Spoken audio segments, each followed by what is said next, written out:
Hello and welcome to the Hustling Artist Podcast. I am your host, Misha Austin. Today we have with us Vic Ryan Robertson. He's a tenor, opera singer, world-renowned opera singer, and I'm also happy to call him my neighbor.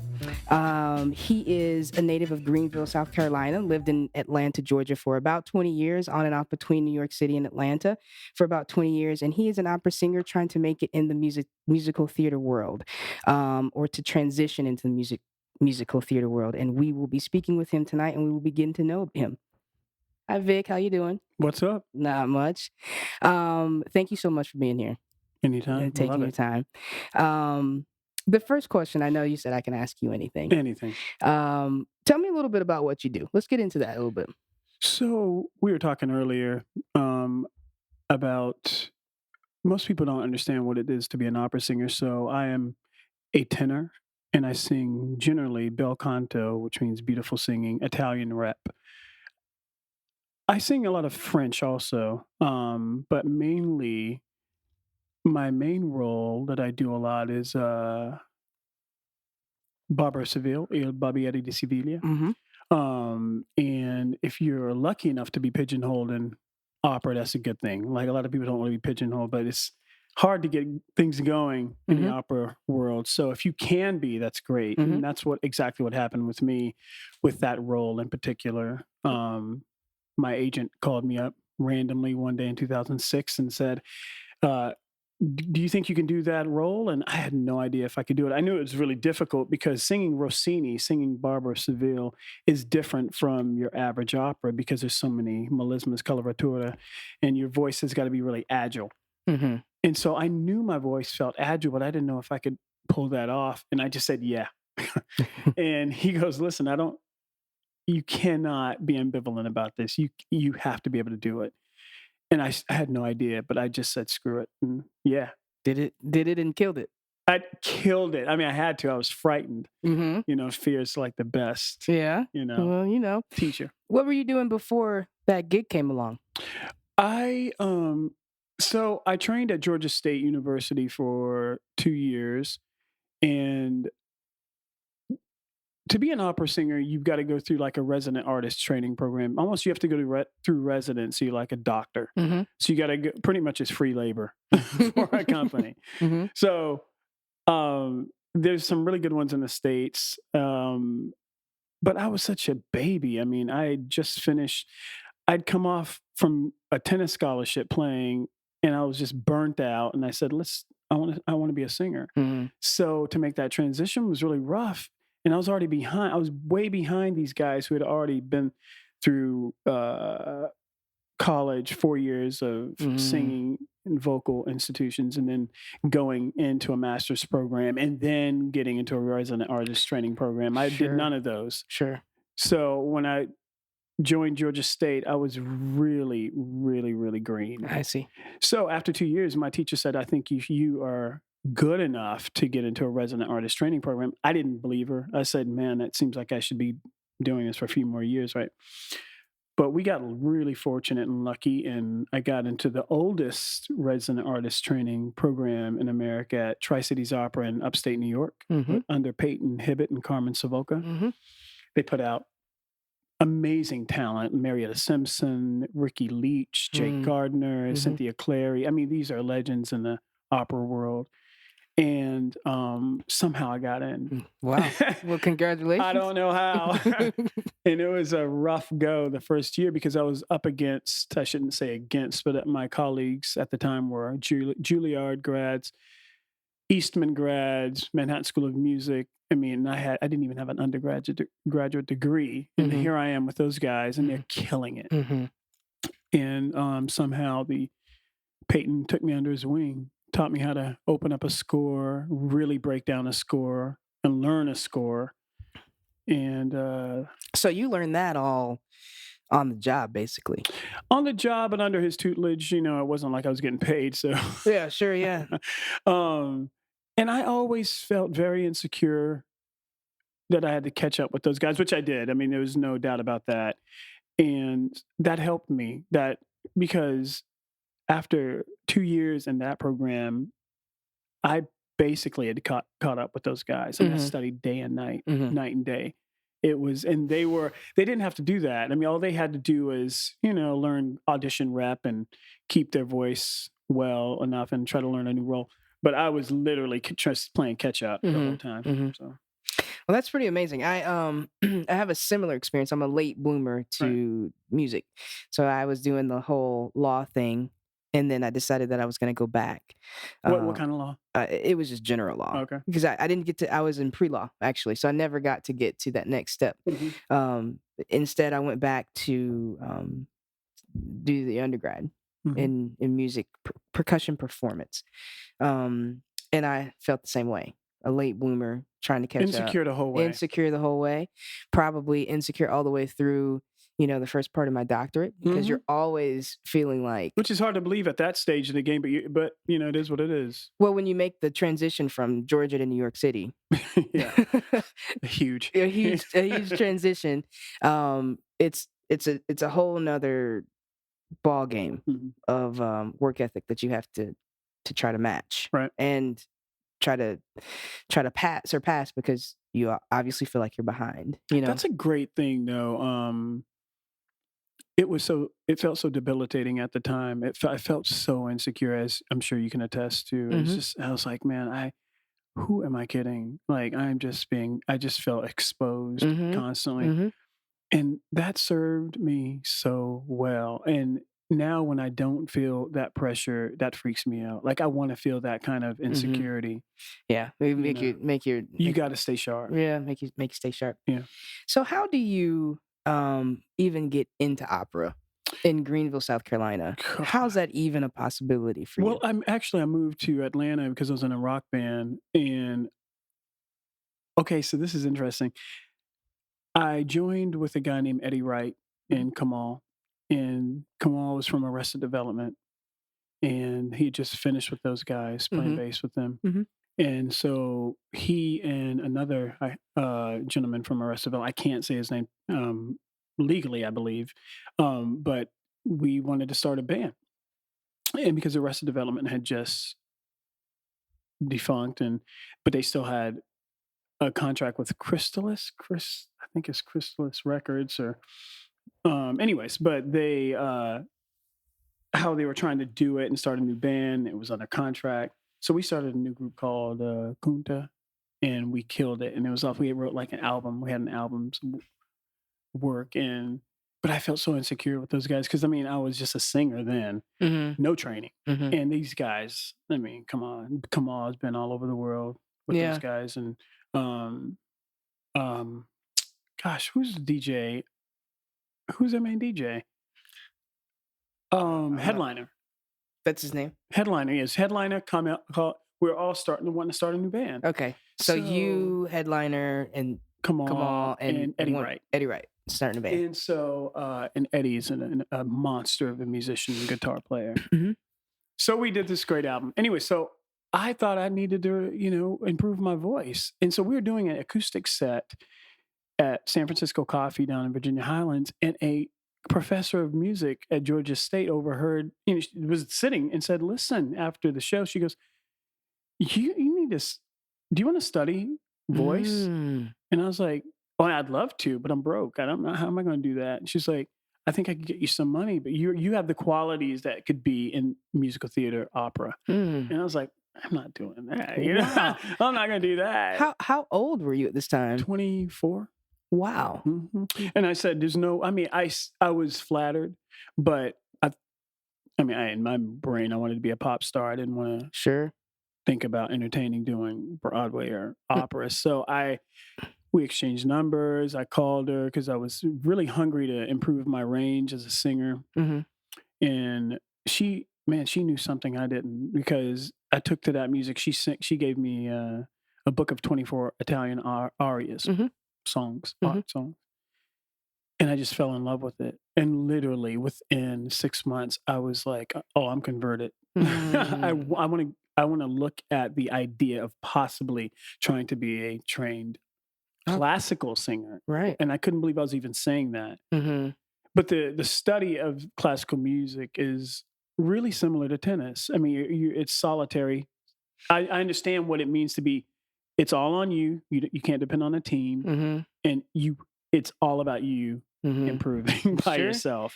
Yeah, I think people miss the point, the analogy between music and sports, Mhm. especially like solo performance, getting yourself ready Right. for that one thing, that one performance. But what do you think? Do you think that had you never met her, that you would have kept down the pop artist route? Hmm. Because I find it to be so interesting, this track, because all of the classically trained singers that I know come up through a very certain track, like those guys that you're Very saying, linear. very linear. And so what you're telling me, like, is at 24 years old, someone saw you in a coffee shop Right. and heard you sing and said, "You have the makings of a singer. Why don't you come study?" Hmm. And then kind of took you under their wing and bred you to Right. be that person. What would you have done? Did you think about you were going to play tennis, or did you think I'm going to pursue this music career, or were you just like, I'm 26. I'm out here, or 24. I'm Yeah. sorry. I'm out here. I'm living life in Atlanta. I was waiting tables, and I mean, I just wanted to be a singer. That's all I knew. So had I not met her, honestly, I don't think. I mean, who knows? It depends on what you believe in Mm-hmm. spiritually, but I'm really pragmatic, and I don't think that I would have gone after it Mm-hmm. had I not been guided Sure. down that path. I mean, I just wouldn't have known. It's all about exposure, right? Sure. And the other path is happenstance. And there's something that seems secure about academia. Yeah, In a and I way. was at a stage in my life because I'd been in so many bands that had failed, Mm-hmm. so many because of drugs or girlfriends or pregnancy or alcoholism or just plain laziness. Sure. And I've always been a disciplined kind of minded person. I think tennis helped with that. Mm-hmm. So I would be so frustrated all the time. So by the time I met her, my mind was already there to accept that kind of offer, Sure. so I was full in. I was like, well, if I'm going to do it, I'm going to do it. And it's all on you. Like I got so sick of depending on other musicians to get a band together. Because if you look at the really great bands like an Excess, or I'm just naming bands Mm-hmm. that I know the history of, or like even the Police, or like super big bands, there's usually two people in that group that grew up together. And that unit, that core is going to never leave. So you got to have a core of people who has a vision for the band, and then you have the talent around it, and you just keep going. You can change singers, you could change Mm-hmm. guitarists, but you got to have a core group that says this is our goal. Mm-hmm. And I knew I never had that. I Yeah. just, and so I knew that was going to be problematic. Yeah. It's difficult to find a band that's already a business. Yeah, it's never, it's always all about the art. It's never Mm-hmm. about the business. Sure. Sure. Yeah. So okay, so you are at Georgia State. You're studying Well, at this point, I'm at Tri-Cities Opera in upstate New York. Tri-Cities. But you went to Georgia State first, Oh right? yeah, 2 years. So she picked you up from that coffee shop. Mhm. Went to Georgia State, studied for 2 years. Is this like a master's program since you had gone and gotten your doctorate, and they just let you in? Or No, was it- I never. That's the thing. I went to school for tennis and visual arts because I was doing a lot of painting. Mhm. So I never got my degree.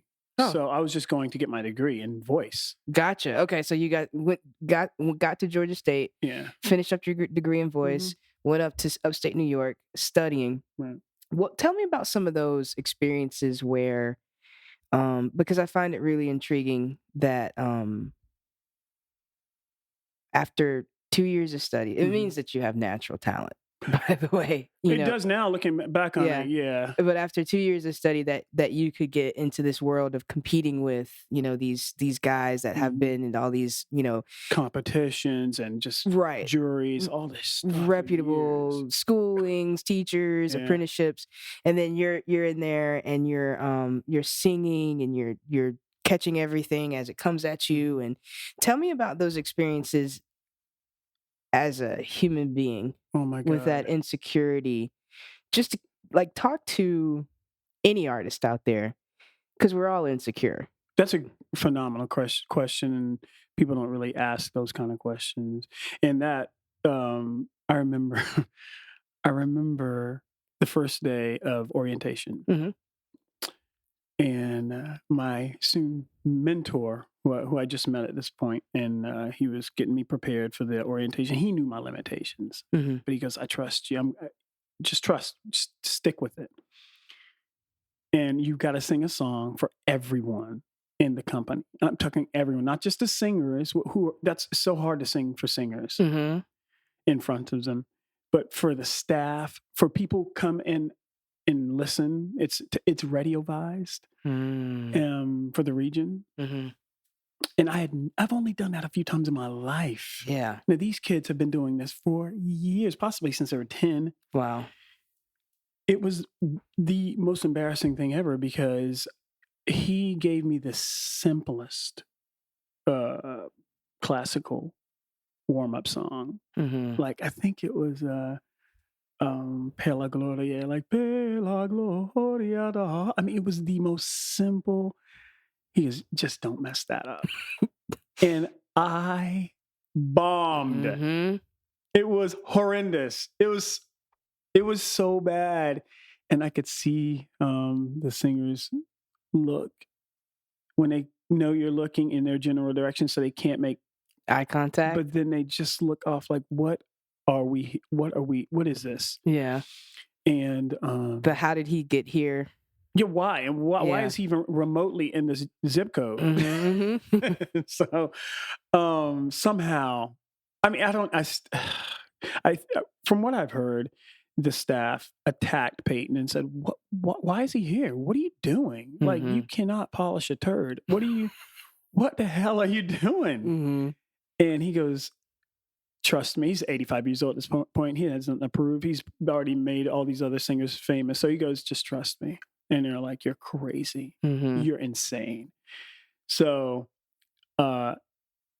literally a week later, I said, "Oh, well, Christmas is coming up in a couple of months. Or 3 months. So I'm going to go home." He goes, "You're not going anywhere. You're not going anywhere for a year. You're staying here. You're training with me 4 days a week. And that's how it's going to be." Wow. And I said, "But I want Disney." He's like, "You go home, you stay home. Don't ever come back." Wow. And thank God he said that. Yeah. Because after a year of that, I literally was halfway caught up to them. As hard as that is to believe. Mm-hmm. Mm-hmm. But within that, I got a big role, like my first big role. Somehow I won it out. And I was in the same boat, same insecurity, same first time. Everything was first for me. Mm-hmm. Huge role. Everybody else around me had been doing roles. And it was a huge role. To this day, it's the biggest role that I've ever done. It's one of the biggest roles in tenor rap. It's from Pavarotti made it famous as Elixir of Love. Mm-hmm. He sings huge, beautiful aria, una fortiva. And I got that role. Mm-hmm. And everybody's like, what is he going to do? But when they heard me, they knew I had it. Mm-hmm. But they're like, can he pull it together enough to do a full, can he stay focused? Can his voice hang? Can his voice withstand 2-3 hours of that kind of singing over a huge orchestra with the nerves of the crowds packed every night? Mm-hmm. Can he do it? And it was a struggle. Mm-hmm. I mean, I did it, but it was, wow, going through the fire. So in that role, take me behind the scenes there. Like you're getting that role. What are those days like? Well, learning opera has been easy for me. Memorizing opera, learning the Italian rap, learning the Italian language has been easy for me. What was problematic was believing in myself. Sure. Because how can you when you've never really done anything at that level? Mm-hmm. So I remember we were in rehearsal, like final rehearsals. And Peyton came to my room. He didn't even knock. He just came to my dressing room and closed the door. He goes, and this was after I'd sung Act 1. He goes, "If you keep singing like that, I want you out of here." Mm-hmm. He's like, "What are you doing? What are you doing?" Mm-hmm. What was happening? I didn't even know. So I thought I was doing well. And he was like, "You're anemic. You sound anemic. Give me your voice. Sing through these phrases. Sing." And everybody felt so sad. Even though they hated me, these singers, they thought, "God, how did he get this role? How is he here?" Mm-hmm. They felt sorry for me because I was getting like attacked by all the teachers. They rightfully should have. At the time, I felt like it was unjustified because I thought I was doing the best I could. Mm-hmm. But they stayed on me. I mean, every note, they were on me. Every note, every masterclass. I mean, it was embarrassing. Like they were just like, "What? This is crap!" In front of everyone. Yeah. I never cried. I was grateful. Yeah. So I almost didn't get to do that role after final dress rehearsal, but I pulled it together and ended up doing a really good job. But it took everything out of me. I mean, it took the day before opening night, I went to a park and just cried for like an hour. Like I just was crying because I was so happy to be there, crying because I was so mystified of how beautiful this music was and who do I think I am to try to pull it off at this stage in my relative career, and just scared. And I didn't, just scared. I didn't have anybody to really open up and tell how scared I was. I mean, thousands of people are coming to see this. The reputation of the company, they put out stars. The last person to sing that role was Ricky Leach, who'd gone on and taken over for Pavarotti. I mean, he's huge. And I mean, so it was overwhelming, and I just had to go through the fire and get it done, Okay, so from there, now as a singer, you're spit out from that company. Now what do you do? So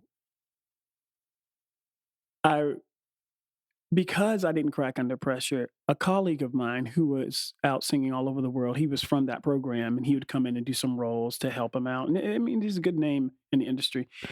He noticed my work ethic, and he goes, "Listen, Baz Luhrmann, Baz Luhrmann, who did Moulin Rouge, he did Strictly Ballroom, huge director, Romeo and Juliet. He started out as an opera director, and so he was doing La Boheme on Broadway. And everybody wanted that gig, everybody. And he goes, "I'm going to throw your name in the hat." And I was like, "You can do it all you want, but all right, fine. I mean, I'll try, whatever." And I didn't even think I'd get them to call me back. But like a week later, they called me. Now I'm still at Tri-Cities Opera. I'd planned on being there another 2-3 years to learn the rep. And they said, we have an audition in New York City. Can you come down? I was like, wow. Oh my God. So I went down, and I was in the zone. I mean, like the kind of zone that you dream about, the kind of zone that you can't get out of, the kind of zone you're unshakable. And I don't know where that came from. I mean, maybe it was a long bus ride into New York. I prayed or meditate, and they tried everything because they couldn't. I came in through two people who believed that I could do it, even though it could be borderline. Maybe I couldn't, but they said, "Oh, we see something in him," and I had no resume, so that was tricky. Yeah. So I come in with no resume, and I kill it. And so they're looking around, and so then the conductor got literally an inch away from my face and said, "Sing it again right now." What? And now there's cameras all around for Baz because he wasn't there yet. Top singers in the world are outside. And I did it. I was like, I knew what he was doing. He was trying to intimidate. He was trying to freeze me. And so I killed it. And they said, "Okay, hang out for a minute." And they brought a girl and the girl come to come and do the duet with me. And they're like, "Do the duet now again." And they stood literally, I mean, I could almost touch his nose, the conductor. He's looking me in the eye. It's the wrong thing to do. So you should not do someone like that. I don't know if I could handle it. But I knew, listen, because of my resume, I had to go, or lack thereof, I had to go through the fire. I knew I had to go through the fire. So I obliterated it. And they're like, "Thanks." And I didn't hear from them. I go back, and I was like, fine. I didn't think I was going to get it anyways. So a month later, I get a call. It's like, "Hey, this is Baz Luhrmann. Hey, I was like, "Who?" "This is Baz Luhrmann. Listen, right now we're in Milan right now. I remember we're snowing right now, but like I can't get to New York. I'm trying to get to New York. I hear great things about you. I want to see you, right? Can you just come? Can you come to New York?" And I was like, "What?" Wow. So I go to New York. I was like, "Can I replicate this? Can I do this again?" I go in and nail it even better. Wow. And he go, "Okay, thanks, mate." And I left. 2 weeks later, I get a call. "You got the job." So I was like, out of 5,000 singers, I got that gig. And that got me out of Binghamton because I wanted to get out of there. I mean, I knew I wanted to train more, but I thought, man, I'm really making strides. And I could go. I could leave. I can try to get an agent. I could try to get a career. Mm-hmm. And I'd pretty much passed my colleagues at this point in 2 years. Mm-hmm. Like, they were like, what is going on? Mm-hmm. So I got that, and we did 81 shows in LA, Dorothy Chandler, and sold out shows. Wow. Everyone was there. It was amazing. And from there, I got an agent, and voila. The rest is history. So far. So singers, so this is where someone who's not as savvy in your world and your business, so singers actually do have to go through the process of getting an agent. Yeah, and it's hard for everyone.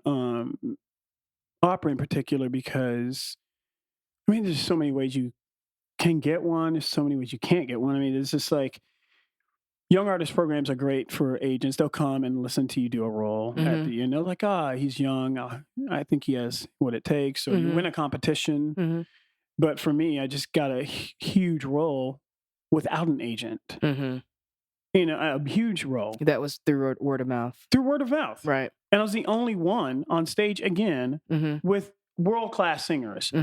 And I had zero resume. I mean, I had 2 roles at Tri-Cities Opera, and that's it. Okay. So another learning curve, another insecurity, can't sleep at night. Why am I doing this? This is crazy.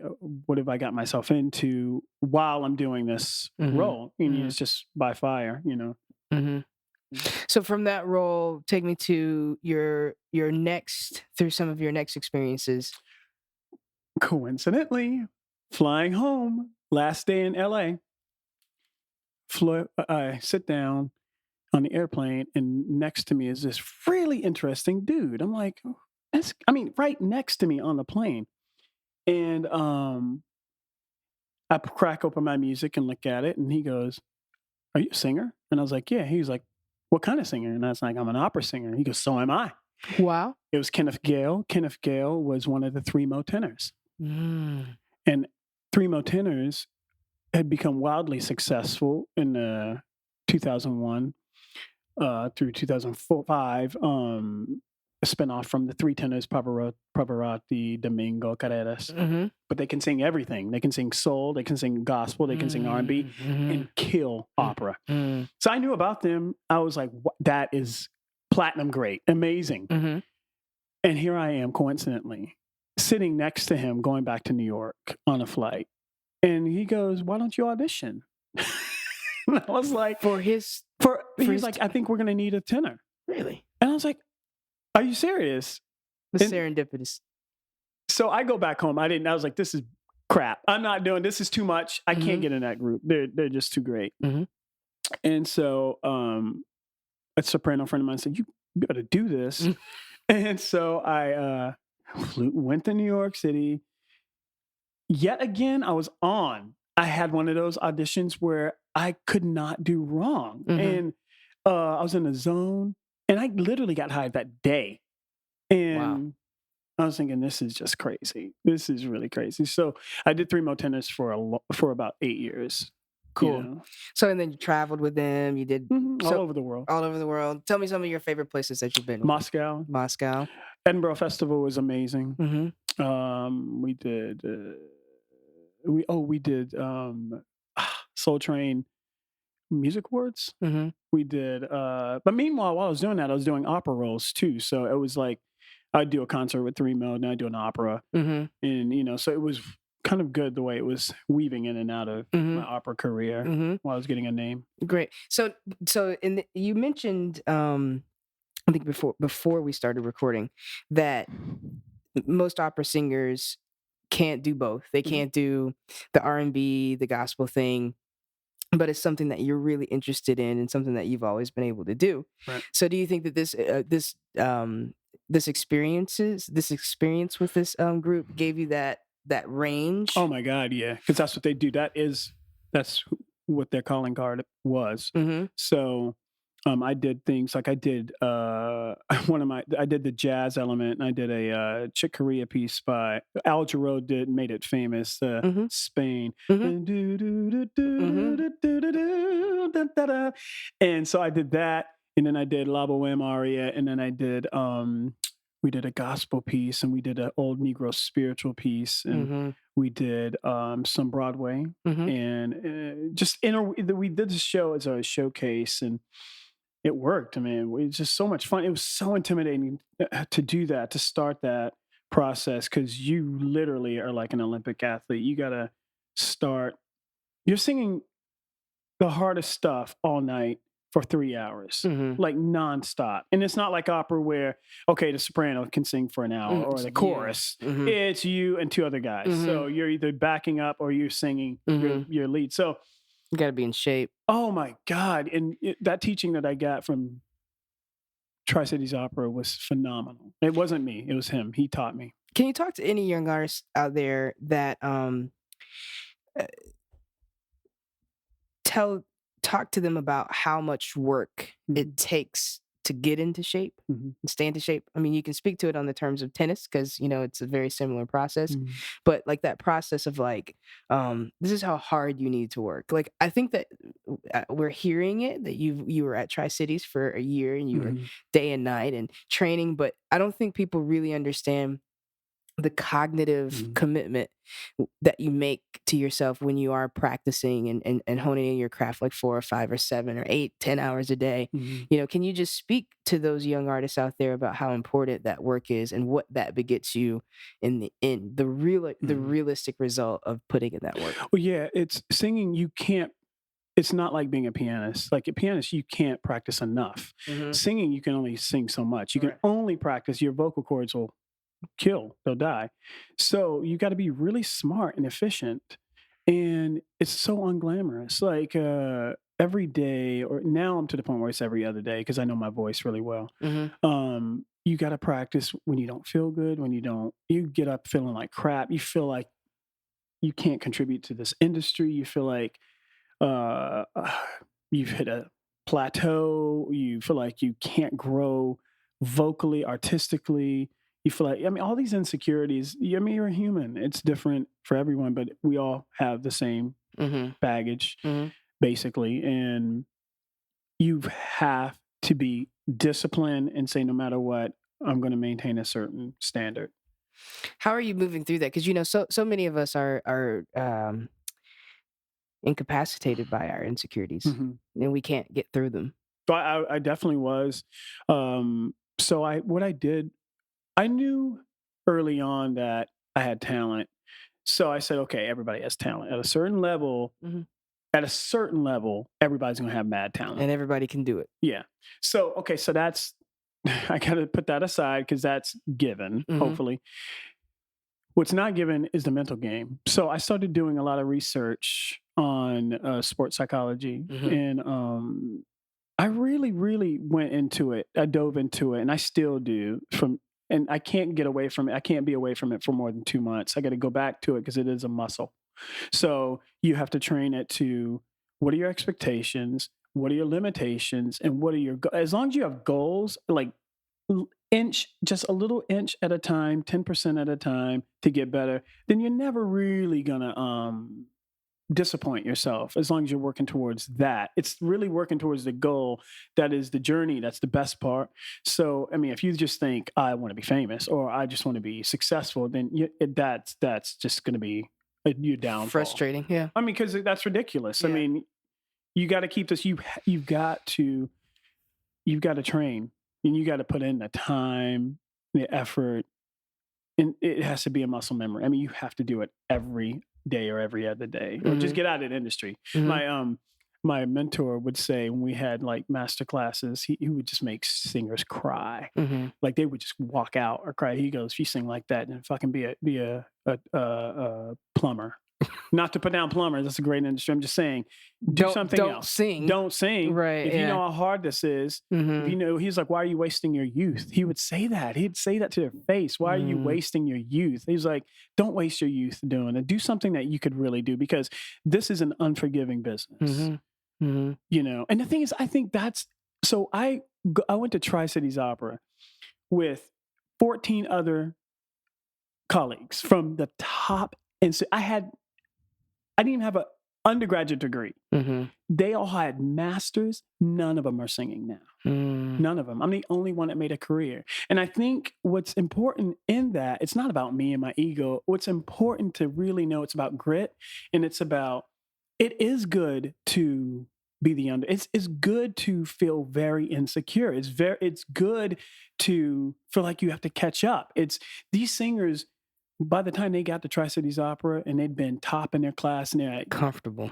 It's comfortable, and yeah, they think they've arrived. Mm-hmm. So they didn't think at this program that they could learn anymore. They're like, I just want roles. I want to beef up my resume. Now, I'm generalizing, of course. Well, I mean, I don't think you're far off though, because it sounds like Tri-Cities Opera House is a place that you go sort of like a specialized, a post degree, right? Mm-hmm. Like a post grad, like sort of degree where you can go and you can get rep and you can get experience. And a lot of academia has a game to it too. You know, and a lot of people think, oh, I'll leave here and then I'll go there, and then things will start to happen. But it could be also very comfortable, right? Because if you allow, if you don't have your own discipline, right? It's interesting. Just circling back, I don't want to take too much time in this area, but maybe it's the sports connection, because that's how I also got through it, right? So reading a lot of sports books, the psychology of sports, the psychology of setting goals, discipline, being an athlete in my younger days. I can't call myself so much one now, but being an athlete in my younger days and reading several books about that, athleticism, and how to grind out scenarios. Oh yes, the grind is what gave me that grit. But then also being an older student in training, right? You can look at someone and say, or just understand, you like music. I don't know that this was a career path for you, right? But for me, it was like, if I'm gonna make that decision, like this is a big decision to come back here, like I better be disciplined, I better be ready to go. Yeah, it's like a point. You can really see it, and I only speak to those people that you were competing against at Tri-Cities, and not to say that they were comfortable, that they weren't ready for the world, but academia can make you really, really comfortable. And it can make you a cookie cutter of these programs. You're going to be, all of you are going to be the exact same. And they will even say that. I'm not saying anything outside of myself. No, these conservatories. Well, that's what it's supposed to do. We all have a curriculum. Right. Essentially, adhere to it. We all have to do the same thing, and we're all learning from probably the same person. So we're all going to end up with very similar ideas. Right. So, it was going, and that's the thing. Like, I would hear stuff negative, even though now I know it's a positive, but like, oh, you're so soulful. But, and it's the key things that, oh, you're so urban. You're so, oh, you ever think about doing, and it would be the opposite of what I'm trying to achieve. Or someone trying to pigeonhole you into some sort of like racial thing. Well, it's just because I was that green, and so it was easy to do that. It was easy to do, like, why don't you just look into more R&B stuff? Yeah. Why don't you? You sound so unrefined. Just wow. I mean, I've had worse than that. So Yeah. The true test, if you really love something, it doesn't matter. Like, it hurts to hear it. It stings. But if you really have a dream, there is no one who could get you off that path. And I truly believe that. So, so I hear people complaining in the industry, and I'm like, okay, I see how many years they'll be in or not. And it's funny though. You said you've had worse than you're so unrefined. I don't think in academia you can get the real criticism. What do you mean, man? No one's gonna be rude to you. Really? Not really. Well, it's not as subjective. It's more, it's not really subjective at all, really, is it? Singing is so subjective. People can tell you suck to your face. Right. Well, maybe singing is, because I'm not in that world of singing. I've seen some pretty harsh, rough experiences that people have gone through, but nothing like what you're saying. Not that harsh, not that pointed, not that mm-mm. Oh, you haven't heard anything. It's way, way, way, way worse Well, than that. I want to, I want to hear, I want to hear some more. I want to ask you though, about being a person of color in Mhm. this world, this opera world, and people actually approaching you and saying, you know, well, why don't you go down this path or that Mhm. path? Speak to me a little bit about your experiences, in terms of race, trying to make it in this industry. I knew it was going to be a struggle, but because of tennis, I grew up in the South playing junior tennis Mm-hmm. in the South, Mm-hmm. Mm-hmm. and I was good. And I noticed that I was always in the first round of big tournaments. I always had to play the number one seed. They're trying to get me out of there, Mm-hmm. so that made me better Mm-hmm. Yeah. because I'd always play the best player. Yeah. Um, And then you get them out quick. I mean, I would try, but you learn psychologically. You learn. You just have a wider scope of what to absorb. So I would hear stuff all the time. Like I would be introduced to a crowd in the Young Arts program. I'm not kidding. I'm not going to say this because he just came off the streets, and now he's for What? you to hear. Just apologizing for me.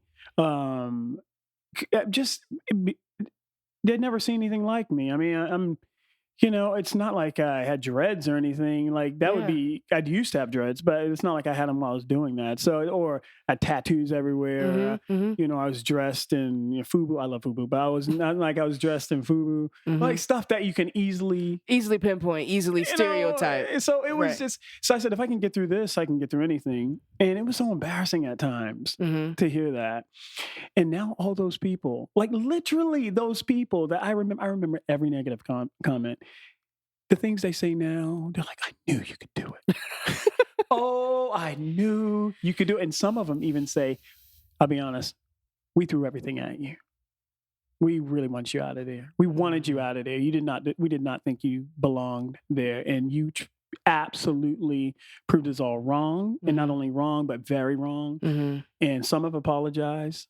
Some have just been like, you go ahead and do your thing. That's awesome. So, I mean, either way, it doesn't affect me negatively. I don't care. I'm not happy to hear them say that. I'm not like, ha ha ha. I'm not twisting my mustache. I don't care because it's not about them in any ways. It's about my path. Sure. So, What do you, for young people of color, can you tell them about not getting caught up into all that?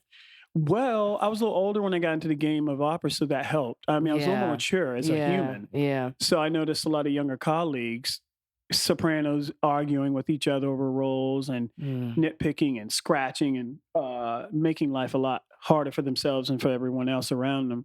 And I never dealt with that kind of stuff. I just knew that I always had to catch up. I could not No afford time. to have any of that stuff Mm-hmm. interfere with my path. So I'd say just you know what you got to do, and if you really need to do it, you're going to do it. So all this other crap that hinders you or make you look good, if you're trying to make yourself look good, if you're trying to leverage yourself to other people, it's not going to help you Mm-hmm. because it all comes out in the wash anyways. Mm-hmm. Mm-hmm. On stage, it's do or die. Mm-hmm. It's just you up there. It's just you, and all that stuff that all these games you've been playing means nothing, and it ain't going to mean anything. And it's always the people that you don't realize are going to help you. Like when I was covering a role in La Boheme at Tri-Cities Opera, and that guy who I was covering said, "You're such a good colleague," and that's who got me, turned on to the La Boheme with Brad Baz Luhrmann. He said, "I know somebody who knows somebody," Mm-hmm. and it's just because of my attitude. I was not interfering with anybody's path. Mm-hmm. Attitude and work ethic. Mm-hmm. So now, can you tell me a little bit about where you are now? We're going to talk about your transition into R&B and this other world, but can you talk to me about as an artist of where you are now, like kind of where you're sitting, where you're perched, how you're feeling as a person, and where you are and what your accomplishments have been? Well, my goal was to start singing in more major opera houses, the best opera houses in the world, which I started doing. So last year, 2017, I was the first singer ever to make my debut at Kennedy Center, Wow, on Broadway, and at the Met, all in 1 year. What? Yeah, first person ever to do that. Wow. So that was overwhelmingly amazing. Mm-hmm. It just happened. I mean, the timing of it just happened to be perfect. Sure.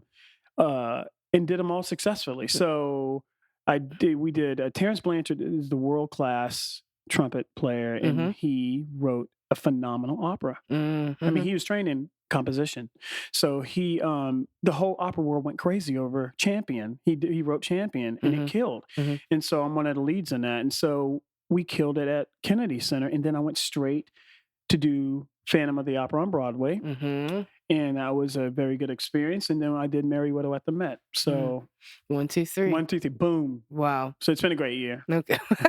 if I'd have to I say just got back too. I mean, I've been back a couple of months. It was 14 months. I missed you by maybe a couple months. Unbelievable. Yeah.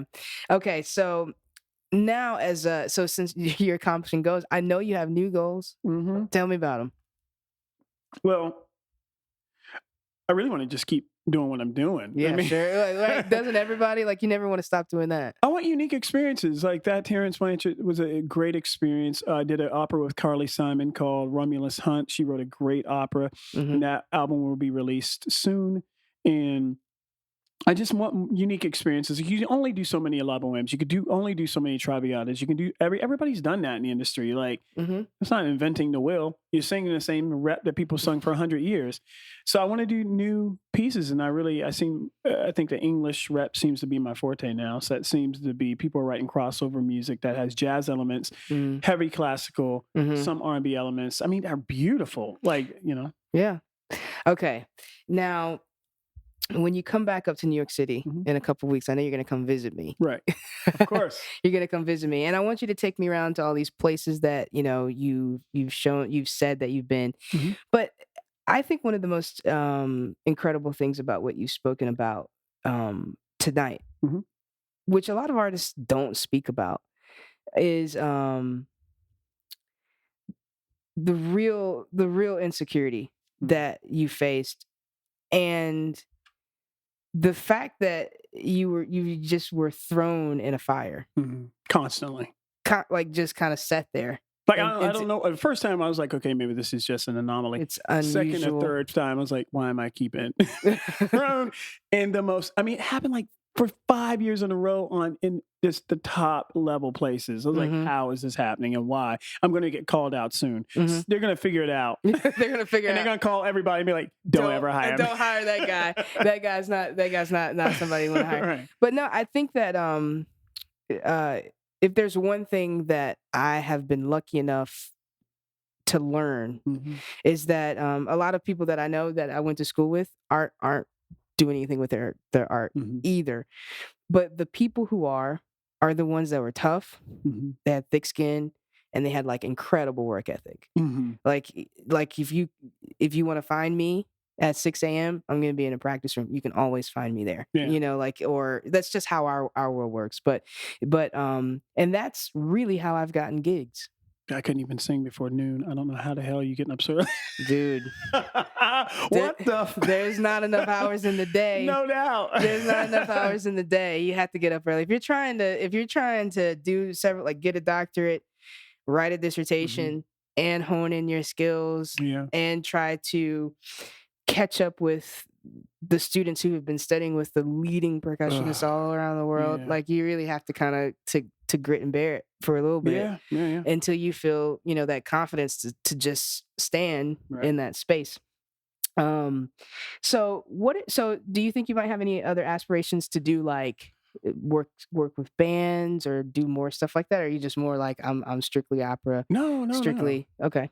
Yeah, I do all kinds of work. I mean, I do Cole Porter work. I do, concerts. I do, Three-Mo tenors did everything. So I can do anything. I get offers to do all kinds of stuff. So you're singer for hire, basically. Yeah. Do whatever comes your way, you're gonna do it. Do you work here in Atlanta a lot, or are you mostly out? Ironically, never. That's in most singers, unless you live in New York City, never sing at home where it's just the way it is. It's really weird.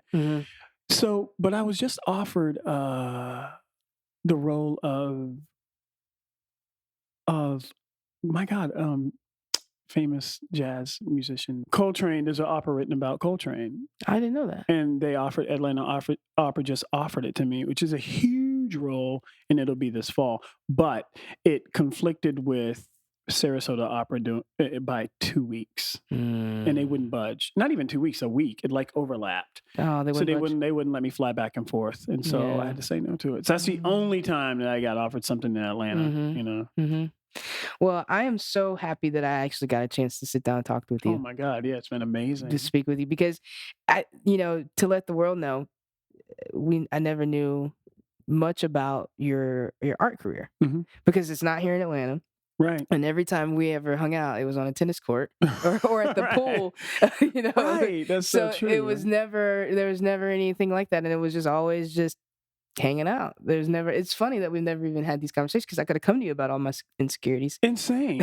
I mean, how are you going to know unless we're at the pool and we're both drinking and all of a sudden it just comes Right. up? It's like, oh, I had this audition, and it was like, Right. yeah, the jury. And you're never here either. I mean, come on. Yeah, you're right. I am never here. But I identify with your story about bombing being about, being a late bloomer, Right. and then having your first big experiences and completely bombing those, and then somehow stepping back up there and doing a little bit better.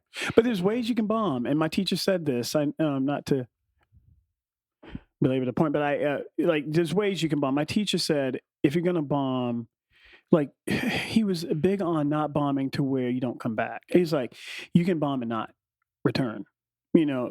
Psychologically, he was like, because he's been doing it 50 years. It's like, I've seen singers bomb so bad they never could make it back. If you're going to bomb, there's certain ways you can bomb, and I was tough enough to where I could bomb, and I was like, well, I know where I made a mistake. I know what I have to improve on. You can swim. Yeah. My ego wasn't so far beyond myself to where I was just destroyed. I met I don't want to go off on a tangent, but I met an artist just the other day who I was like, oh, you're a cellist, and she was like, yeah, I so you play? She's like, no, I don't really play anymore. And I was like, why don't you play? And she was like, well, I just kind of stick to teaching. And I was like, why? And she was like, because I had such a bad experience with my recital that I just stopped playing after it. Yeah. And I was like, oh. I was like, that's really sad. It's really sad that experience was so terrible that you just didn't want to touch your instrument ever again. Everyone needs a mentor. Yeah. Somebody could be like, because my teacher, I was like, I want to go after this particular audition. My teachers grabbed me because, listen, if you crash on that, I know you might not come back psychologically. Just don't do it. Yeah, there will be many more things to do. But where you are right now, emotionally, artistically, vocally, just don't do it. He's like, because you could bomb, and that could really, really stun you. And he was right.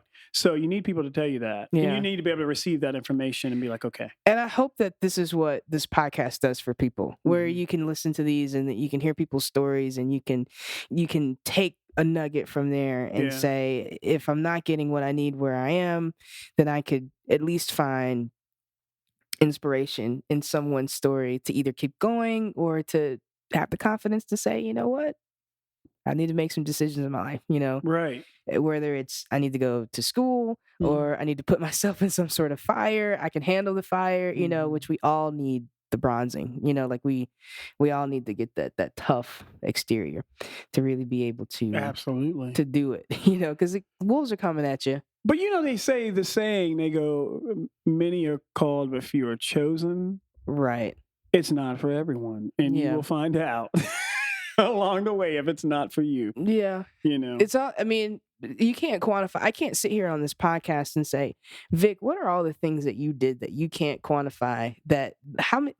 Was there ever a time that you just sat out in front of a locked opera house and you didn't leave because it was supposed to be on, or you just did something completely ridiculous? You moved 45 minutes of drums from one side of the something to the other side just to see what it sounded like, and then move them all the way back because it didn't get you the right thing, like just ridiculous things that people don't understand, that really want the art, to really do that thing. Like, I just want to sometimes wake up, I just want to drum. Right. I wish I didn't have to do anything else, Right. But then there are some people who are like, yeah, I'm a drummer. I could do it or I couldn't do it. It doesn't really matter. That's what I'm saying. I think I feel like I want to do something else, Yeah. But then there are people who are unrealistic, where they make that decision unconsciously. I know, but it's like where it is. It's a very mysterious force. Like how much of it can you control? How much of it is just not in you? Like, how much of it, because if it's not in you, it's not in you. I can't be a surgeon. Like, I may be fascinated with it and I may go after it initially. Mm-hmm. It ain't me though. But I think what you said about training your artistic talents like it's a muscle, Mm-hmm. and understanding the path of what training is, and not because some of us think training is I'm gonna play these scales, I'm Yeah. gonna learn this rep, and then I should be good. I can go out and audition. Apply. And apply. Just press a button and go. Mhm. But training is so much more than that. Tone, color, Well, so many books timbre. out. Malcolm McGladwell did Outliers. Oh, that's such a great book. Or Talent is Overrated. I met that guy. First of all, I met him in a coffee shop in Virginia Highlands. Really? I'm sitting there. Your Studying. life is so serendipitous, Listen, dude. You're not gonna believe this. I'm sitting there, and this dude's reading Talent is Over. I look at that. He's book. reading his own book. Reading his own. He wrote it. He's. I'll tell you about him. Okay. So I go, that is an awesome title for your book. And he goes, yeah, I just finished that. I was like, get out of here. And he was with his wife, and his whole family's like Royal Tenenbaums. Everybody's high achievers. His sister won a Grammy for the best artist, best album of the year. Wow. What's her name? In '98. Anyways, her name escapes me right now, but he goes, hey, you can have this book, and he signed it. Colvin is his last name. Colwell, yeah. And he worked for a famous publication, but he told me about why he wrote it. So I met him. I read that book after I had read Outliers by Gladwell, and then there's another one called Bounce. I think it's about ping pong, how to develop a great ping pong champion. It's the same elements that apply, to 10,000 hours or 10 years. But now they're saying it's not even that. It's something beyond that. You don't have to say, oh, I've done my 10,000 hours. So there are guidelines. Now we can read on how there is a guideline. Like before these books, people were just like, how do you do it? Like, how do you, whoa, and the other mental blocks and, but now you can see that there is a way to train. It's a muscle. Everything's a muscle. And if you really want it, you just got to it's just repetition and passion. Yeah. I mean, I was in that space when I was here in Atlanta. Mm-hmm. How do you do it? Mm-hmm. How do you really get past a certain point? Mm-hmm. It wasn't until I met people like my mentor now from New York that really showed me how to train. Right. That's so really how to train. Unbelievably important. Yeah. Like if you don't know how, because you're going to throw yourself at a wall consistently. Yeah. And that is frustrating. And there's only so much of that you can take. I don't care how much persistence that you have. Absolutely. Or anything like that. But if you're throwing yourself at a wall and you're not budging, but like an actual, like someone that actually tell you how to train, when to stop training, not to do that anymore, because I think you need to move on. And not only that, but I mean, little things like if you're training every day, 10% of it, you have 10%, it has to be uncomfortable. Like there needs to be a 10 to 20% range that's uncomfortable. Because that means you're growing. Because if you don't have that, you're gonna level off. So there needs to be a level of proficiency where you're a master at it, that you can do it and it feels good and you're expressing at a high level. But there has to be an element that you're like, I may not be able to do this 100% all the time. And that's good because you just keep nudging and getting better. I mean, there's so many books written on that now. Yeah. It's crazy. No, there's one I want to share with you. I'll send it to you, or when you come to the city, we have to meet and I can give it to you. But it's written by it's Dwayne Wade's trainer, Michael Jordan's trainer. I want to find the book now. But hold on, I will edit this out. Dwayne Wade.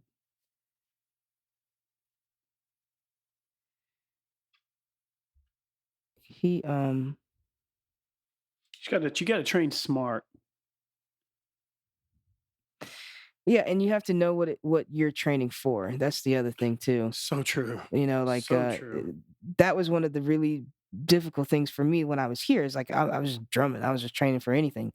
There was no specific goal in mind. No specific goal in mind. That's why I didn't know where I was going. Did I want to be an orchestral musician? Did I want to be a band? Did I want to be a studio musician? Do I want to play drum set more? Do I want to, and when you don't have those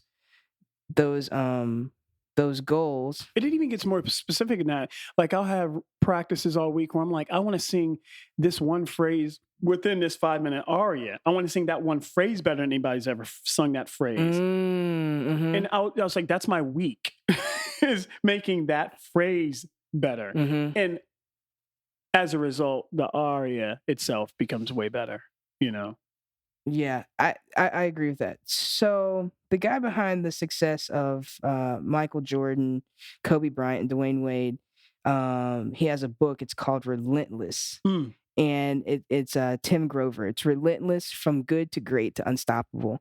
And he has these psychological profiles of different types of athletes, Mhm. cleaners, just different things, like of what you're willing to do Right. when you're on certain levels.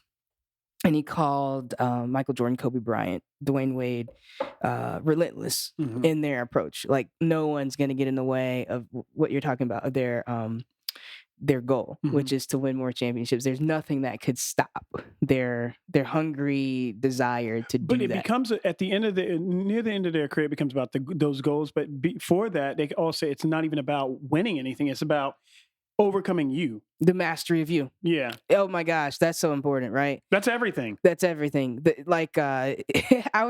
is so funny because I think we're going to have themes come back, right? I was telling Mhm. somebody, I was like, you're in a practice room every day, you're facing yourself. Mm-hmm. What does that mean? What is that you're overcoming you? I want to walk out. Right. I want to put this down. I want to stop. I'm uncomfortable. Right. And when you're uncomfortable in a 6x6 room, it's only you in there. Mm-hmm. You're uncomfortable because you're uncomfortable. Yeah. Exactly. No one else is making you're uncomfortable. Yep. When you walk out of that room, you're still going to be uncomfortable. Mm-hmm. When you walk back in that room, that uncomfortable is going to be waiting on you. Right. At some point, you're going to have music to deal is with so exposing. Right. I mean, if you're doing it right. Right. Yeah. Music. I feel like any art. Yeah. Any athletic process can be very exposing. It's going to expose everything that you've heard, that you didn't like, that someone said to you, that stuck, that never left you, that all those insecurities. Man, that never leaves until you deal with it. Yeah, absolutely. Well, thank you so much, Vic, for being here. You rock. No, you rock. You rock. This has been great. You absolutely rock. I hope when you come up to the city, we can sit down and chat again. Take you to some of my favorite places. I'll go. City. You'll love them. You'll never stop going. Then you'll love them. We'll have a good time. All right. Sure. Well, thank you for being here. This is super awesome. Mm-hmm. You have to tell your wife and your son hi. I will, and you can see me in. I just want to give a little plug. You can see me I'll be there a month and a half in Sarasota Opera this fall doing Barber of Seville. Then I'll be in Montreal Opera right after that doing Champion by Terrence Blanchard for January and February 2019, and in Detroit in 2020. We're doing it. You're booked up. Booked. You're like Drake. He's like booked for the next 3 years. I ain't like Drake, but I'm. Wish I was making that Drake money. I know, right? Making the Drake money. Good God, who doesn't? Yeah, well, what about social media? You got any pages that you want to throw at us? Facebook, Instagram? My name, Facebook, Instagram. It's my name, Victor Ryan Robertson. Google me. I mean, that's where I'm not huge in the social world. I mean, I am. I put out the good stuff, but you're not going to see me every day on there or every other day. Okay. But you'll see the work that I'm doing. Just work. Okay. Yeah. Well, fun work. Yeah, I'm just not one of those people that put everything on blast. I can't. I'm a little too old for that, I think. It missed me. I'm not a millennial. It missed me. Imagine, if you're going to try, go all the way. There is no other feeling like that. You will be alone with the gods, and the nights will flame with fire. This is only the beginning.